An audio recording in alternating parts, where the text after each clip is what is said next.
everybody. Looks like we are live. Let me give everybody a couple minutes to get set up. Let me also do the same thing.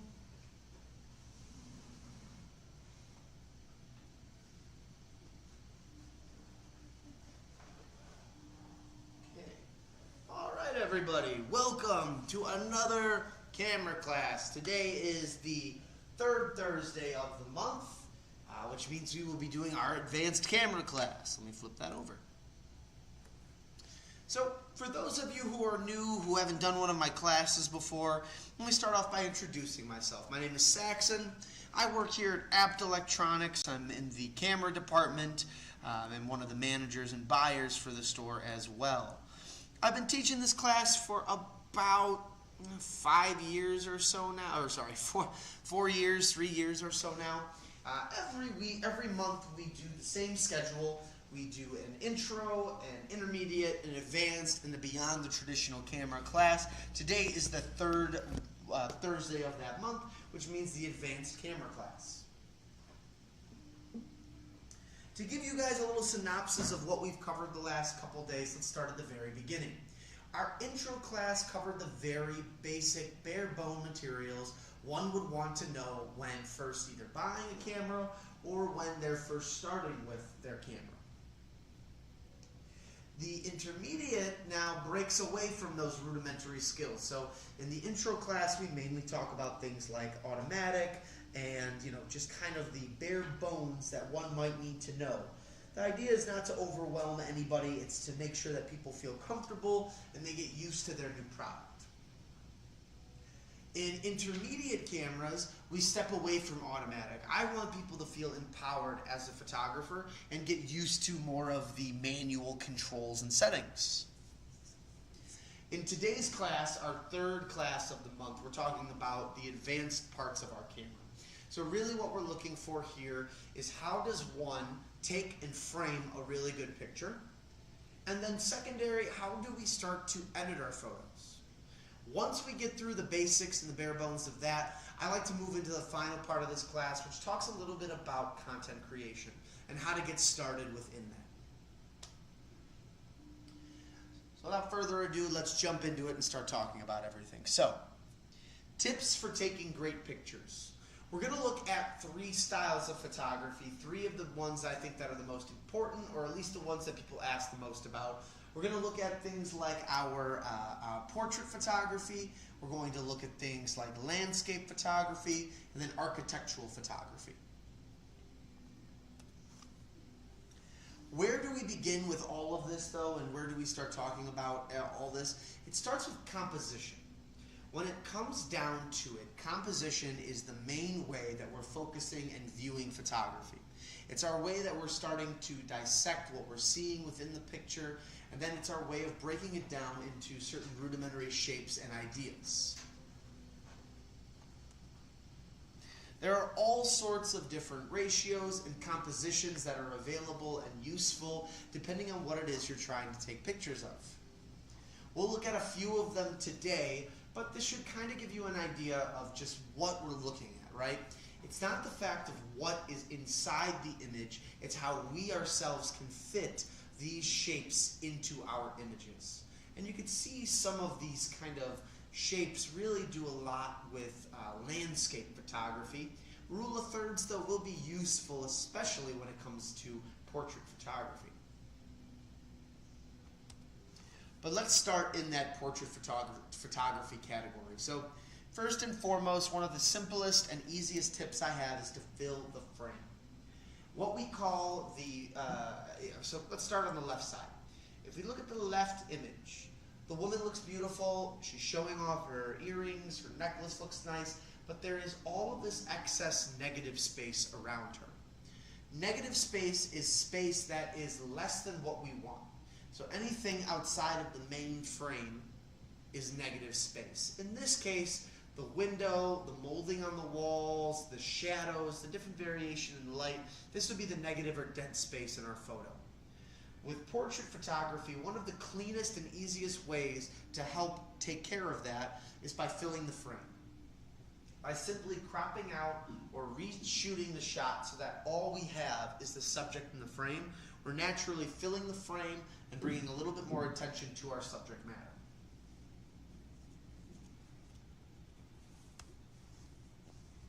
An easy one, but another one I'd like to add into the portraits category is sun at your back or at the subject's back. If we look at the bad versus the better image, we can see the bad one is dark, it's overshadowed, and we can't see the person's face. By simply moving the fish out of the way and moving them a little bit over to allow the sun to creep over their shoulder, that plus some combination of exposure compensation or our ISO, we're able to really bring out the light in a rather dark image. Simple ways that we can benefit and make our portrait photography pop a little bit more.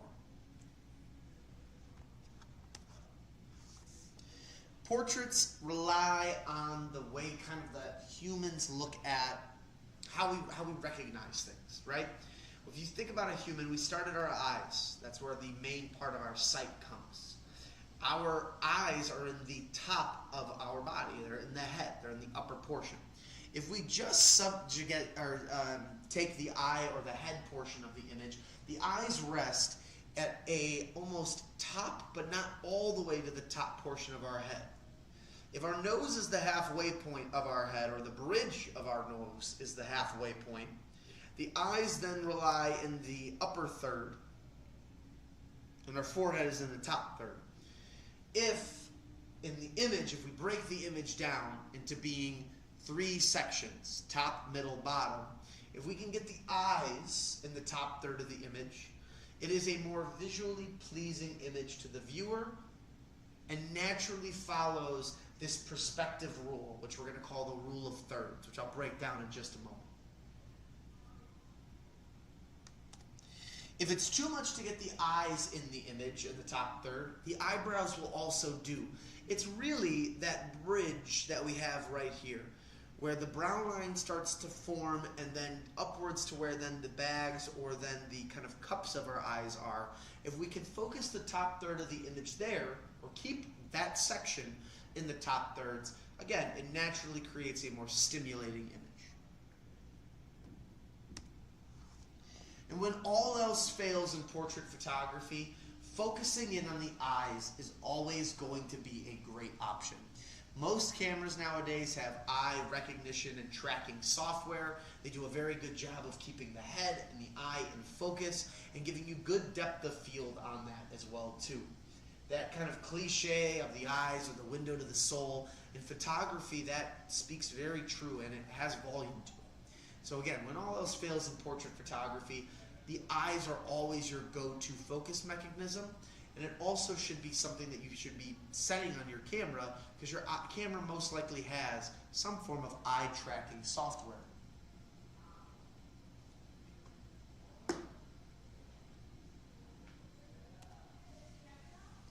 Now, we talked about portraits, but now if we shift our portrait taking photography, we can do group shots, and groups kind of fall in that same category. Children, however, are more of a complicated subject because they're typically tiny. They're smaller. And so while this might register as a good, fun, candid shot of your kids, your nephew, your niece's birthday party, you might want more to this, something that adds a little more level of professionalism.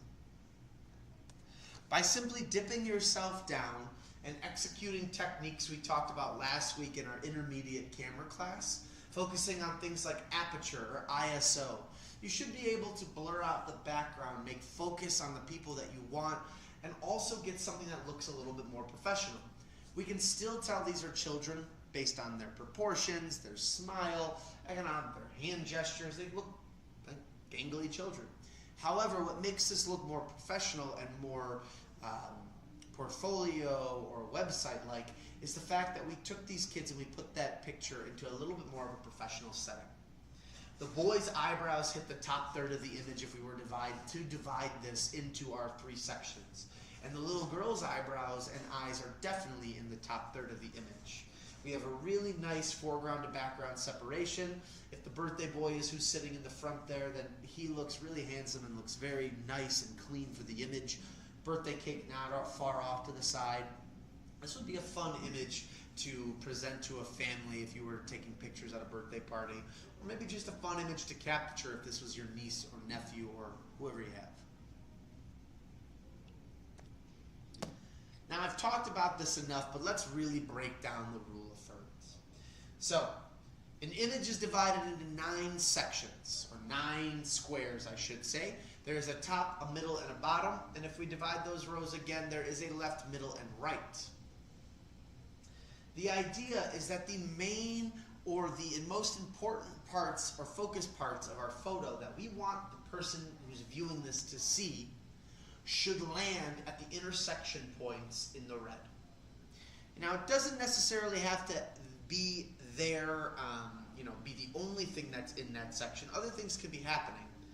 But there's this tricky performance with the eye where if you can lock in the most important parts of the image within these circles, it naturally will draw people to follow this in a certain type of way. And again, this is how perspective and these ratios work. They're scientific formulas or ways that photo engineers or artists or art commentators have figured out a science to why maybe people are intrigued or locked into certain photos. By practicing these different ratios or perspectives, you're naturally going to get a more stimulating image. For example, our surfer dude. He is hitting on the right side of our rule of thirds at both the top and the bottom intersection. Not only that, but the surfboard is moving across the photo nicely as well too. And where the wave hits, it hits at a beautiful point. We're going to call that the horizon line. And I'll explain when we get to landscape what the horizon line does. But you can see that the top third and the horizon line are almost identical. Add in the dramatic sunlight in the background, the drop shadow from the sun. It's a clean and nice looking image overall. Here we have the little girl as she overlooks the water. Again, another kind of water, beach type photo. You can see the little girl's shoulder and ankle hits on that point, and the horizon line is perfect with the top portion of our image. Add in the black and white filter, the doom and gloom that we're getting from the clouds. It's overall just a stimulating, fun, maybe even a thought-provoking or edgy image.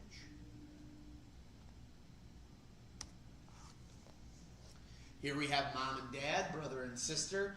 Both are hitting on the rule of thirds on their own opposite side, but they're both following nicely in that pattern. Again, we keep the main subject on those 2 lines. We naturally create a more stimulating image. This is a fun one too because it fights perspective by putting mom and dad in the background. You're able to make the little kids, brother and sister, I assume, look taller, bigger. Adds to the height factor, adds to perspective, but just again makes a fun image.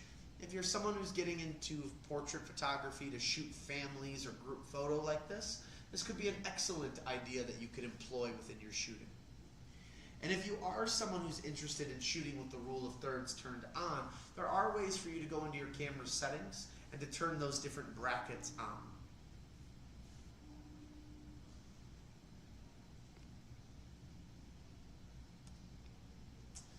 Lastly, we have Jim Halpert on there. I like this one because not only does it show him on the line, it also just kind of explains. It also just shows nicely where things line up on this image. You can see clearly that the eyebrows are over the top third. We're hitting the point with the portraits. Jim himself is on that line. And not only that, but this has a nice visual representation of where they're at. This kind of breaks the first rule that we talked about cleaning up the area and removing dead or negative space.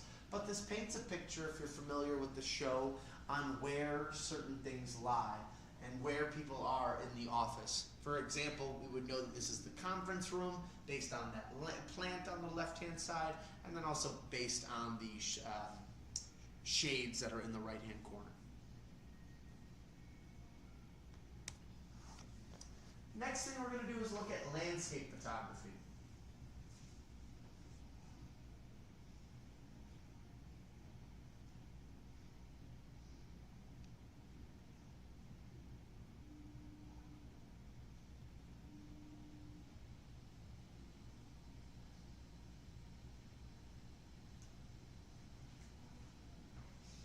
Landscape photography's rules are not too far off of where our portrait rules are. Again, these rules carry over from section to section. Rules that are important, though, in landscape really come down to what we call symmetry and balance, where a lot of portrait photography is making sure that you keep certain things within the rule of thirds and sectioning it off based on the human proportions and face. Or, for example, with the rule of thirds, finding those cross points and keeping the interesting intersecting points in that area. This one allows for a little bit more creativity, but relies on what we were just talking about, that horizon line. Horizon line will help create some symmetry and some balance. So starting with this image, knowing your horizon line. The horizon line is the line at which separates the foreground and the background. The horizon line also will dictate where your view is.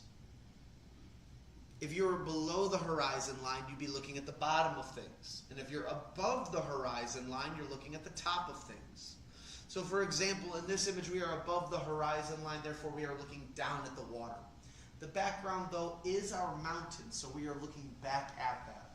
By knowing where that horizon line is, we can naturally start to work on creating an image that has a beautiful level line.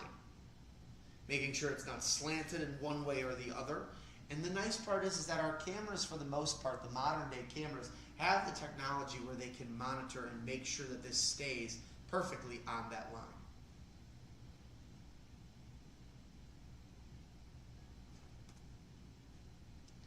Another great example showing off that symmetry, that balance, and again showing off the horizon line specifically.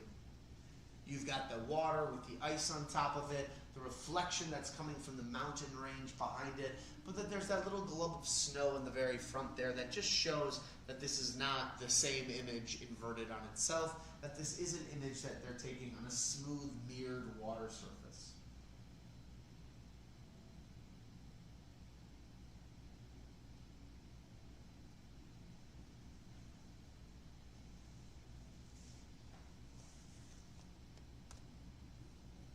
Now, balance and symmetry doesn't just come in with the horizon line. What we can look for are other lines or other pieces of information within there that we can then use to direct our gaze.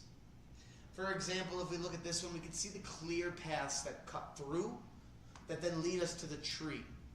This symmetry is then leading us to this balance. The balance in the center is the tree. If you were to cut this image in half minus the background, it will look almost identical on both sides. Where the fun, unexpected part of nature comes into this is the beauty of the unpredictability of that thunder and lightning behind it. Whether that was added in later or played in a little bit more from the artist, that I don't know. But what I can say is that the image itself is beautiful. It has good color, has great balance and great symmetry, mixed in with this little bit of chaos that's coming in from the lightning. It's really cool. More of that balance and symmetry. Again, we have our horizon line. We've already talked about that. But let's look at the mountains. The mountains that bowl in this area of water and trees, this gorgeous set of trees in the dead center. And if you were to basically cut this thing in half, the mountain shapes, while not identical, are very, very symmetrical. In nature, it's hard to find symmetry because things are meant to not be perfectly symmetrical. However, from looking at all this, you can see how powerful that symmetry is and how the balance, even with it not being perfect, is still there and present. Nature photography, landscape, wildlife photography, balance, symmetry are very important aspects. And then another one, pretty straightforward, but again, it shows off that balance and that symmetry. The yellow line that cuts straight down the middle of the image obviously is a great indicator and shower of what we're talking about here. However, while this image might not be that stimulating or might not offer the viewer that much, it shows how simplistic we can be when it comes to this balance and the symmetry. We don't need a lot of fancy things.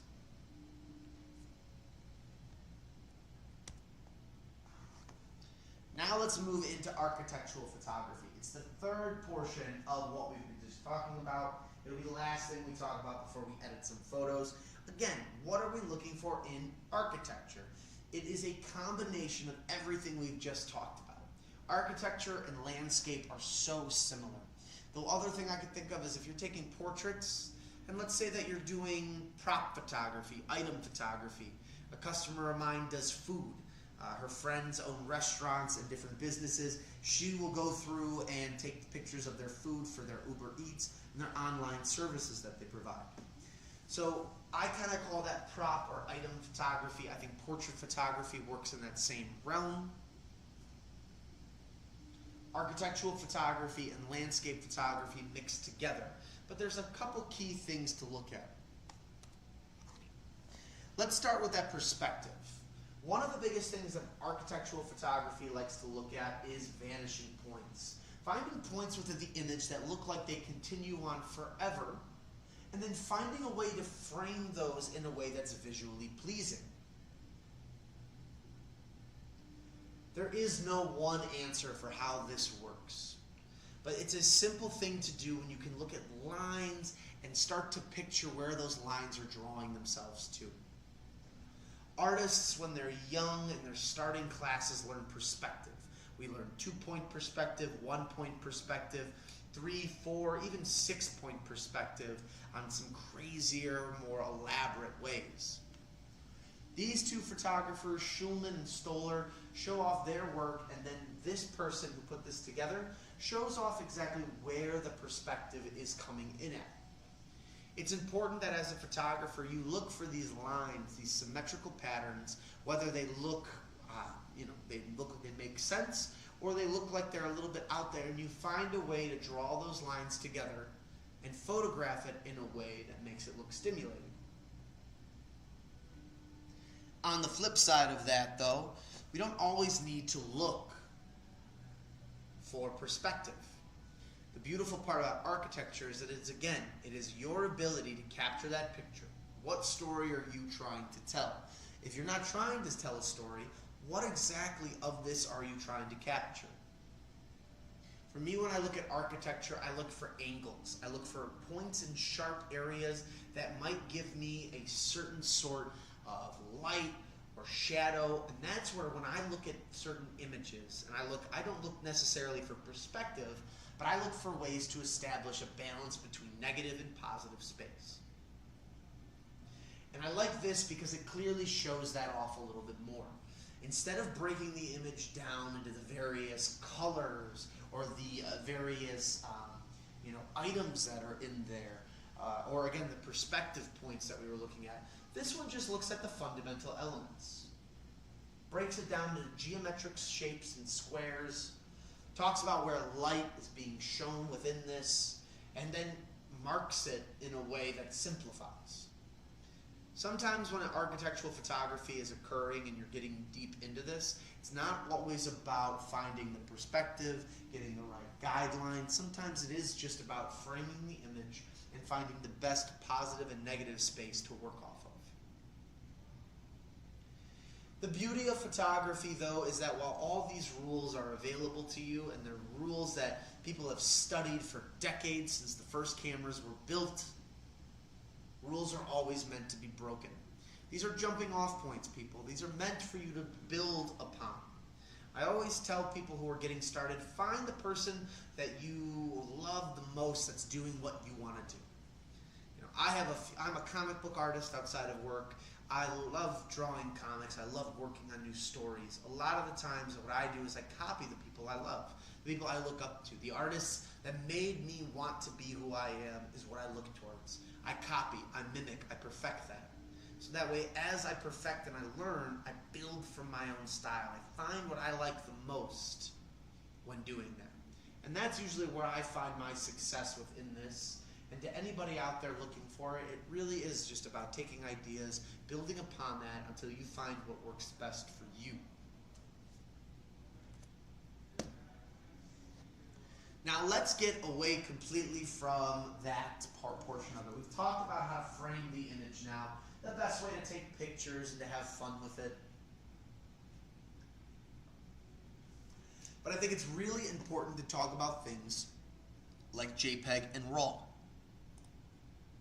For those of you who know or don't know, JPEG and RAW photos are the kind of starting point when it comes to photography. When you first buy your camera, one of the things that you might be asked when you're purchasing a camera is, do you plan on shooting a JPEG or RAW? And there's good reasons for that, and there's important reasons why camera sellers and dealers might ask this. If you look at the RAW image versus the JPEG image, so the left side versus the middle, you can notice that the RAW and the JPEG are very different, but the JPEG looks more detailed, has more information. The RAW looks washed out or just not quite all there. Then compare the JPEG to the process RAW. The color, the balance, the shifts between lights and darks, the shadows, and even the skin tone and the rosy pink nature to its skin is changed. This isn't a better JPEG, this isn't an enhanced JPEG, this is a process RAW. What does it mean to process a RAW? It means to edit the photo. Editing a RAW photo will give you better results than editing a JPEG. And there's a few reasons for why that might be. Starting off, a JPEG is a compressed file, meaning that it's a smaller file size, 2 to 6 megabytes on the low end. It can go higher, but if we're talking about an average 24 megapixel camera, that's the starting point that we're going to talk about. Has a lower color bit, 8-bit. Now, why does that part matter? Because the higher the color bit, the more you can edit, the more you can change.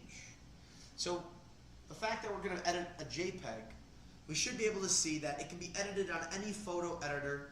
It can be transferred faster because of that. And so it's a real easy way for someone to take a quick photo, and it's easy if you want to edit the photo, but I like to think that JPEG is for those who aren't interested in editing. If you are interested in editing, then there are ways where you can then take both a JPEG and a RAW. And if you don't care either way, but you might edit these and you just want to get the best file format possible, RAW will always be the option because it gives you the most information.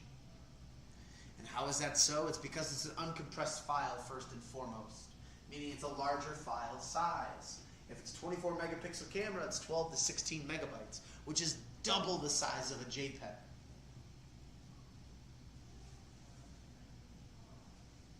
Now flip to that, it has a higher color bit because of that, 12 to 16 bits. And it can be edited as a RAW, but only on some softwares. So you most likely might have to convert this into another file if you don't have a higher end editing software.